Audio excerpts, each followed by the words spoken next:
Assalamualaikum warahmatullahi wabarakatuh. Waalaikumsalam warahmatullahi wabarakatuh. Sebelum kita mulai pembelajaran pada pagi hari ini, mari kita berdoa bersama-sama.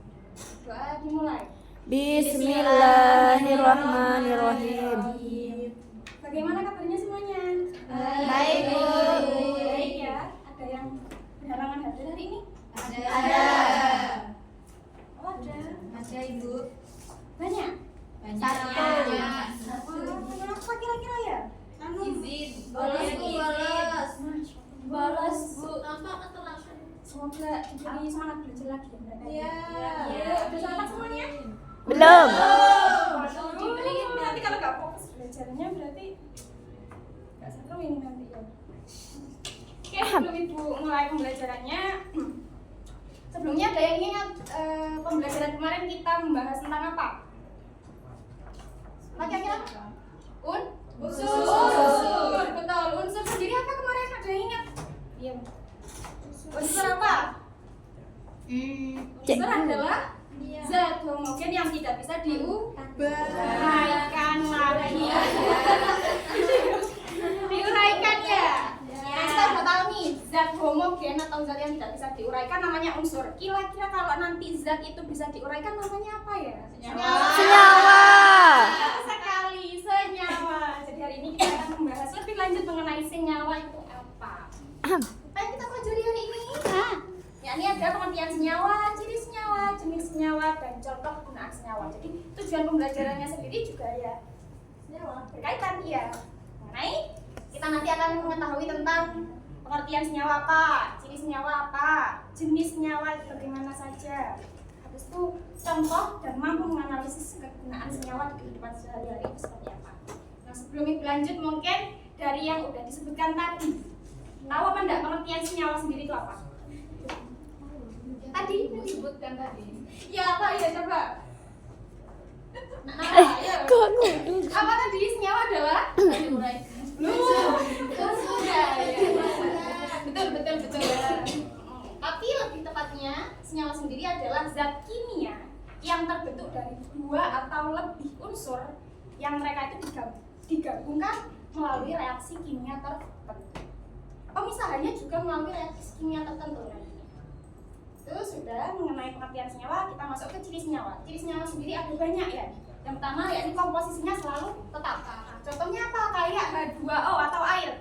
Berarti kalau H2O terdiri dari apa saja? Hidrogen dan oksigen. Betul, dua atom hidrogen dan satu atom Oksigen. Oksigen. Air komposisinya selalu itu. Kalau dia udah tiga ini lagi, maka dia bukan air. Mungkin air raksa atau air berkarbonasi atau air lainnya. Ya. Terus selanjutnya yakni sifat berbeda dari unsur penyusunnya. Maksudnya gimana? Jadi contohnya tuh kayak garam dapur. Apa garam dapur fungsi kimianya? NaCl.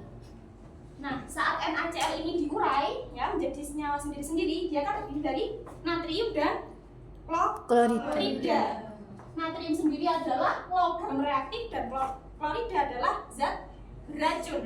Tapi saat dia kemudian diikat oleh gaya tertentu, dia menjadi zat yang bahkan aman untuk dikonsumsi.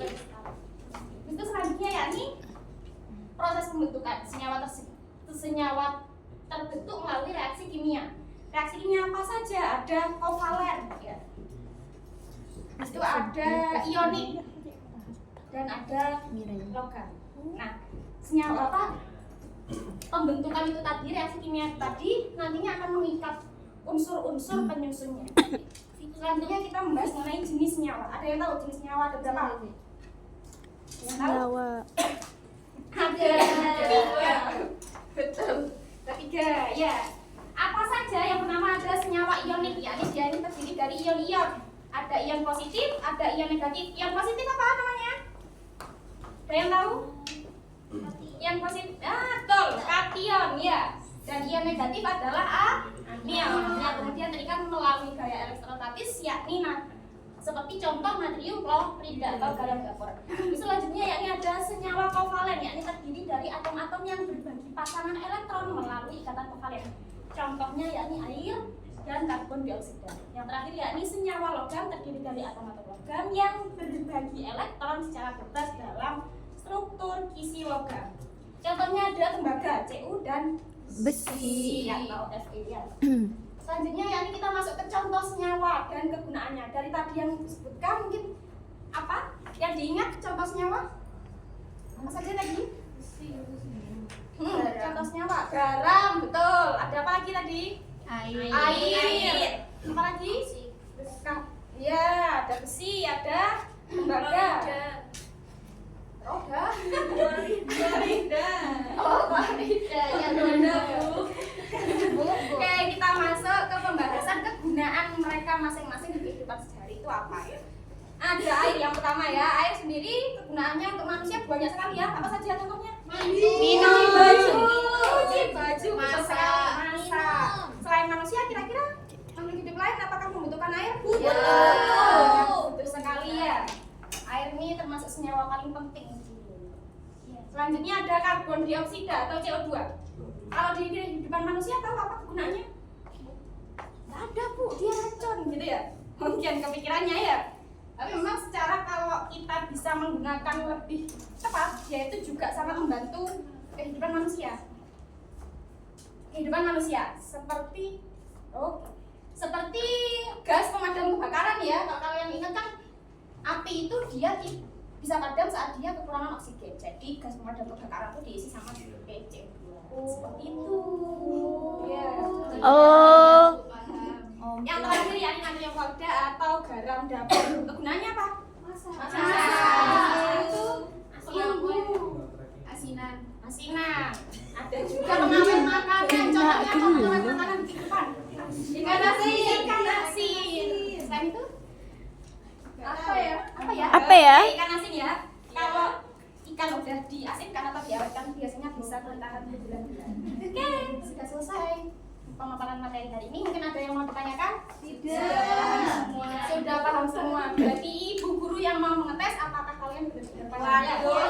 Ibu kasih kuis hari ini dilakukan secara berkelompok ya. Dalam satu kelompok bisa terdiri 3 sampai 4 orang, sebelah bangkunya atau depan bangkunya ya. Ini kelompok 1, kelompok 2, kelompok 3 ya. Oke. Yang mendapat poin paling banyak mendapatkan nilai tertinggi pada latihan soal hari ini. Siap? Siap. Ya, cepet-cepetan ya. Angkat tangan yang paling cepat dan yang paling benar dapat poin. Soal pertama. Senyawa terdiri dari 2 atom. 2 atom salah, kurang tepat. 2 unsur kurang tepat. Iya. Kurang dikit lagi. 2 unsur titik apa? 2 unsur yang berbeda. Kurang tepat. 2 unsur tertentu.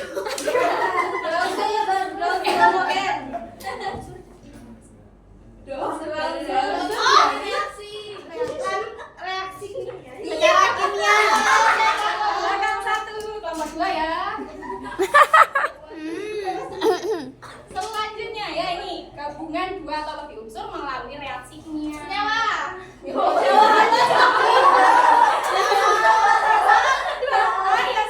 Senyawa terdiri atas unsur apa saja? Hidrogen dan hidrogen. Oke, kelompok 1 dapat 1. Karena saatnya tinggal 1 dan kelompok 1 2 seri, maka kita Pertanyaan terakhir ya. Apa ini jawabannya? Natrium klorida termasuk dalam jenis senyawa apa tadi? Kita tahu. Bu. Iya nih. Betul.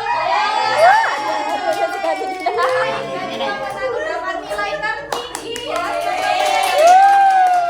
Untuk kelompok lain tak boleh berkecil hati aja. Bisa nanti kesempatan selanjutnya digeser posisinya. Terima kasih pembelajaran pada pagi hari ini. Semoga apa yang kita pelajari dapat bermanfaat. Hadiahnya apa? 100 itu tadi. Dapat bermanfaat. Jangan lupa buat review lebih lanjut mengenai pengertian senyawa tadi ya. Jangan lupa bikin literatur review untuk pembelajaran selanjutnya yakni materi campuran. Terima kasih. Bu Andri, doa terlebih dahulu ya. Berdoa mulai. Alhamdulillahirabbil alamin. Assalamualaikum warahmatullahi wabarakatuh. Waalaikumsalam warahmatullahi wabarakatuh. kasih Bu.